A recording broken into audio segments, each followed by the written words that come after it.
Dictation start होगा 5 second बाद। Start. अभी माननीय मालवीय जी ने एक बात की ओर संकेत किया कि इस समय देश में संविधान की चर्चा जोरों पर है। मैं स्वयं भी एक दो अवसरों पर इस प्रकार की चर्चा कर चुका हूं कि संविधान में अवश्य ही संशोधन होना चाहिए।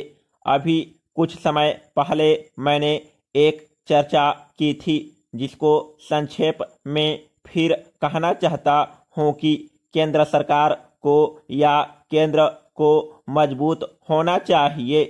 इस प्रकार का प्रावधान हमारे संविधान में संशोधन करके किया जाए, चाहे नई संविधान सभा बुलाकर किया जाए या कोई और पद्धति लागू करके किया जाए, जिससे राज्य सरकारें इतनी उच्च श्रृंखल न हो जाएं कि वह अभी संविधान में प्रदत्त स्वायत्तता का अनुचित लाभ न उठा सके। मैंने जिस समय यह बात कही थी उस समय यह भी कहा था कि मैं केवल इस बात को भविष्य की दृष्टि से नहीं कह रहा हूं, बल्कि कहीं कहीं इस प्रकार की सरसराहट प्रारंभ हो गई है।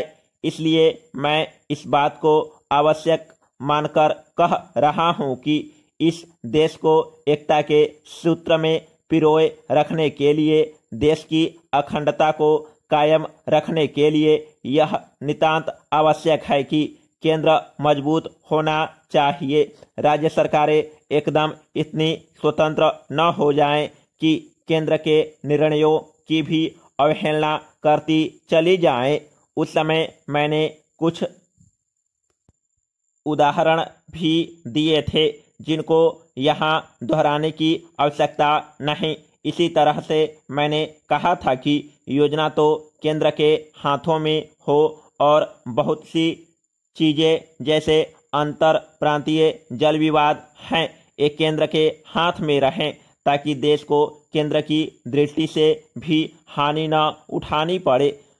किंतु अब जो प्रश्न विचाराधीन है वह यह है कि संविधान में अगर कोई इस प्रकार के संशोधन की बात आए, जैसे लोकसभा में एक विधेयक पारित हुआ लेकिन राज्यसभा में उसकी उतना बहुमत नहीं मिल पाया, तो यहाँ से वह विधेयक पारित नहीं हो पाएगा। श्री भूपेश गुप्त से मैं अधिकांश विषयों में असहमत रहता हूँ, लेकिन यह जो विधेयक उन्होंने रखा है जिस पर खुले मस्तिष्क से यदि सदन विचार कर सके तो उसमें आपत्ति क्या है। थोड़ा बैठकर इसकी संभावनाओं पर विचार करना चाहिए और मैं समझता हूं कि यह बात इस प्रकार की नहीं है जिसको स्वीकार न किया जा सके। आखिर लोकसभा जो जनता के सीधे मतों के द्वारा निर्वाचित होकर आती है, राज्यसभा का भी उतना ही दायित्व है कि जनता के चुने हुए प्रतिनिधि जो हैं उनके चुने हुए प्रतिनिधि यहाँ पर आते हैं। अगर सदन एक साथ बैठकर किसी विषय पर बैठे खुले मस्तिष्क से विचार कर सके तो उसमें आपत्ति क्या हो सकती है। तो मैं समझता हूं कि श्री भूपेश गुप्त ने सैद्धांतिक रूप से जो प्रश्न हमारे सामने उपस्थित किया है, हो सकता है अभी विधि राज्य मंत्री उसको इस रूप में स्वीकार न करे, लेकिन इस विधेयक पर इस प्रकार की कोई आपत्ति नहीं होगी। महोदय, केंद्र सरकार यह समझती है कि वह सत्ता में बैठी हुई है, इसलिए विपक्ष के मुख्यमंत्री यदि उनकी सलाह से या उनकी राय के मुताबिक काम नहीं करते हैं तो ऐसी सरकारों को काम नहीं करने देंगे और राज्यपालों के जरिए इस प्रकार की सरकारों में परिवर्तन लाने और उनको गिराने का काम किया गया है। Paragraph change. श्रीमान त्रिपुरा में चुनाव हो रहे थे। चुनाव के ठीक 3 दिन पहले त्रिपुरा को अशांत क्षेत्र घोषित कर दिया गया और वहां पर 3 दिन के लिए भी इंतजार नहीं किया गया।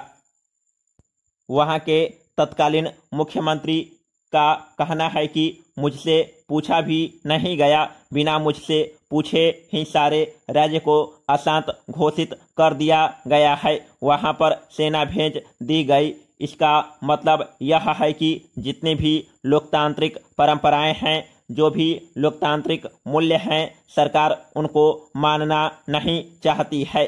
Paragraph change. मान्यवर विधान मंडलों की बात लीजिए। अभी जनरल साहब जिक्र कर रहे थे कि जितने भी मुख्यमंत्री हैं, कम से कम सत्ता दल के मुख्यमंत्री जो हैं, उनके नामांकन के सिलसिले में भी कोई लोकतांत्रिक मूल्यों का पालन नहीं होता है। अभी राजस्थान के मुख्यमंत्री का बदलाव हुआ। सत्ताधारी दल का मुख्यमंत्री हो या दूसरा, वह जनता के प्रतिनिधियों द्वारा चुनकर विधानसभा में भेजे जाते हैं। जनता उनको अपना वोट देती है। हमारी लोकतांत्रिक प्रणाली इसलिए है कि जनता के प्रतिनिधि विधानसभा में जिस दल का बहुमत हो, उसके नेता को मुख्यमंत्री बनाती है, लेकिन वहां जनता के प्रतिनिधियों की राय नहीं ली गई।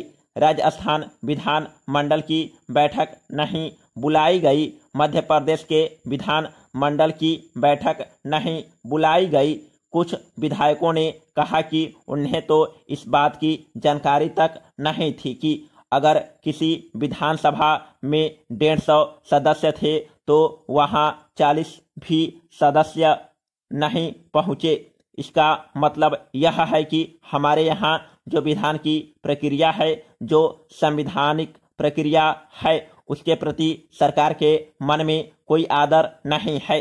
श्रीमान न्यायपालिका की ओर ध्यान आकर्षित करते हुए मैं आपको बताना चाहता हूं कि सर्वोच्च न्यायालय में करीब करीब 9 जजों के पद 2 साल से खाली हैं।